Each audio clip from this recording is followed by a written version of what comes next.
चलिए एक किरदार के मन की गहराइयों में उतरते हैं, उसे एक पल को समझने के लिए जब सब कुछ टूटकर बिखर जाता है। ये एक साइकोलॉजिकल कोलैप्स की कहानी है जो एक बहुत ही पावरफुल सिनेमैटिक स्क्रिप्ट से निकल कर आई है और हम इसके हर एक हिस्से को परत दर परत खोलकर देखेंगे। कहानी की शुरुआत होती है नॉइज हंटर के इन डरावने शब्दों से। देखिए, ये सिर्फ एक धमकी नहीं है, ये एक साइकोलॉजिकल एंकर है, एक जहर जो आरव के दिमाग में बो दिया गया है। और बस यहीं से हमारी कहानी का वो डार्क और इंटेंस सफर शुरू होता है। तो सबसे पहले बात करते हैं डर की गूंज की। यहाँ हम ये देखेंगे कि नॉइज हंटर से उस मुलाकात के बाद आरव की दिमागी हालत कैसे बदल गई और कैसे वो ट्रॉमा एक गूंज बनकर उसकी हर एक सोच पर हावी होने लगता है। असल लड़ाई तो खत्म हो चुकी थी, नॉइज हंटर जा चुका था, लेकिन उसके शब्द आरव के दिमाग में एक जिंदा जहर की तरह रह गए थे। ये है साइकोलॉजिकल वॉरफेयर, जो उसे अंदर ही अंदर धीरे धीरे खोखला कर रहा है। और ये डर अब उसकी असलियत को ही बदल रहा है। पंखे की आवाज, कदमों की आहट, ये जो रोज की आवाजें हैं ना, अब वो पर्सनल थ्रेट्स बन चुकी हैं। ट्रॉमा दिमाग को हाइपर विजिलेंट बना देता है। अब तो आरव के लिए खामोशी भी एक झूठ लगने लगी है। कॉलेज, दोस्त, फोन, सब कुछ बस एक बेमतलब का शोर है। तो अब आरव एक ऐसे साइकोलॉजिकल ट्रैप में फंस चुका है जिसका कोई हल नहीं है। अगर वो चुप रहता है तो उसकी पावर बेकाबू हो जाती है, और अगर वो बोलता है तो उसका डर और बढ़ जाता है। मतलब हर रास्ता उसे हार की तरफ ही ले जा रहा है, और यही वो प्रेशर है जो उसे तोड़ रहा है। और यहीं से हम कहानी के दूसरे हिस्से में पहुंचते हैं, प्रेशर और बिखराव। अब हम उस ब्रेकिंग पॉइंट को डाइसेक्ट करेंगे। ये देखेंगे कि ये सारा साइकोलॉजिकल प्रेशर आखिर कैसे एक विनाशकारी कोलैप्स में बदल जाता है। ये सवाल मैं ही क्यों आरव के अंदर चल रहे कॉन्फ्लिक्ट का निचोड़ है।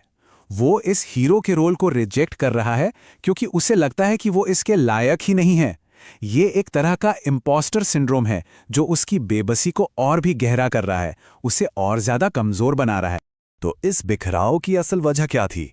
3 चीजें: अपनी शक्तियों को काबू में रखने का जबरदस्त प्रेशर, हर पल का डर, और वो खामोशी जो उसे अंदर से खाई जा रही थी।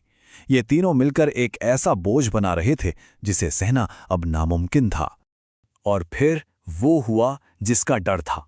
वो पल आया जब दबाव बर्दाश्त से बाहर हो गया और सब कुछ एक साथ बिखर गया। ये कोई चीख नहीं थी, कोई धमाका नहीं था, ये एक कोलैप्स था, एक साइकोलॉजिकल इम्प्लोजन, जहां उसके अंदर का सारा दर्द, सारा डर एक बेकाबू साउंड एक्सप्लोजन में बदल गया। ये शक्ति का प्रदर्शन नहीं था, बल्कि ये कंट्रोल खो देने का सबूत था। और इस कोलैप्स का असर सिर्फ आरव पर नहीं बल्कि पूरी दुनिया पर हुआ। टूटती खिड़कियां, फटती स्ट्रीट लाइट्स, लोगों की चीखें, ये सब उसके अंदर मचे हाहाकार का फिजिकल रूप था। उसकी अंदरूनी दुनिया अब बाहर की दुनिया में फैल चुकी थी।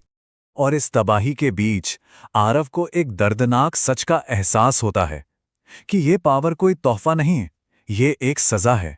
ये वो पल है जहां वो अपनी पहचान को एक वरदान नहीं बल्कि एक श्राप के रूप में देखने लगता है। ये उसकी नाउम्मीदी का सबसे निचला पॉइंट है। और यहीं पर कहानी एक बहुत ही जरूरी मोड़ लेती है। इस हिस्से में हम उसके अंदर की खामोशी में उठती उस आवाज को सुनेंगे, वो आवाज जो उसे एक मुश्किल चुनाव करने पर मजबूर करती है, ठीक तब जब वो हारने के सबसे ज्यादा करीब होता है। यह आरव का सबसे लो पॉइंट है। पहली बार वो लड़ना नहीं, भागना चाहता है, गायब हो जाना चाहता है। सोचे जरा, जिसे दुनिया पावर कहती है उसके लिए वो एक बोझ बन चुकी है और वो बस फिर से नॉर्मल होना चाहता है। और ठीक तभी खामोशी उससे बात करती है। इस बार आवाज शांत या नर्म नहीं बल्कि एकदम सच्ची है। वो उसे कड़वा सच बताती है। यही वो मोड़ है जहां इंसान या तो पूरी तरह टूट जाता है या फिर कुछ बन जाता है। आरव का सबसे गहरा डर इस सवाल में छिपा है, क्या होगा अगर वो बन नहीं पाया? अगर वो इस प्रेशर में पूरी तरह बिखर गया तो? खामोशी का जवाब बहुत गहरा है कि अगर तुम टूट गए तो तुम पिच ब्रेकर नहीं रहोगे, तुम भी उसी शोर का हिस्सा बन जाओगे जिससे तुम लड़ रहे हो। यहां उसकी पहचान को रीडिफाइन किया जा रहा है, हीरो या विलन नहीं बल्कि वो जो शोर के खिलाफ खड़ा है। और अब हम आते हैं अपने आखिरी विश्लेषण पर, सर्वाइवल, जीत नहीं। कहानी का अंत कोई पारंपरिक जीत नहीं है, बल्कि ये तो ताकत की परिभाषा को ही बदल देता है। ये सर्वाइवल की एक ज्यादा गहरी और मैच्योर समझ है। आरव का ट्रांसफॉर्मेशन इन 3 स्टेप्स में होता है। उसने शोर को रोका नहीं, उसने उससे लड़ाई भी नहीं की, उसने उसे समझा।